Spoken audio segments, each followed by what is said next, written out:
Hello দর্শক, দেখুন অবশেষে যমুনা রেল সেতু দিয়ে কিন্তু ট্রেন চলাচল শুরু করেছে। দীর্ঘ 4 বছর অক্লান্ত পরিশ্রমের ফলে এই রেল সেতুটি কিন্তু কমপ্লিট হয়েছে। আর এই রেল সেতুটি কমপ্লিট হওয়ার পর এই ট্রেনটি দিয়ে কিন্তু ট্রায়াল দেওয়া হচ্ছে যে ট্রেনের লাইনে কোনো ত্রুটিপূর্ণ আছে কিনা। আর এই ট্রেনের ট্রায়ালটি কমপ্লিট হয়ে গেলে কিন্তু আশা করা যাচ্ছে আগামী 2025 সালের শুরু থেকেই এই রেল লাইন দিয়ে ট্রেন পুরাদমে চলাচল শুরু করবে। তখন মানুষের ভোগান্তি অনেকটাই কম হবে। এই ডুয়েল গেজ রেল সেতু দিয়ে খুব দ্রুত গতিতে কিন্তু প্রতিদিন 88টি ট্রেন চলাচল করতে পারবে। আর এই রেল সেতুর পেছনে যারা অক্লান্ত পরিশ্রম করে দীর্ঘ প্রতীক্ষার পর এই রেল সেতুটি উপহার দিয়েছেন তাদেরকে অসংখ্য ধন্যবাদ।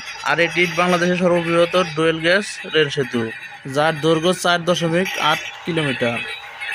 আর দর্শক, যারা এই রেল সেতুর সর্বশেষ আপডেট জানতে চান তারা অবশ্যই আমাদের এই চ্যানেলটি সাবস্ক্রাইব করে আমাদের পাশেই থাকবেন। ধন্যবাদ সবাইকে, দেখতে থাকুন।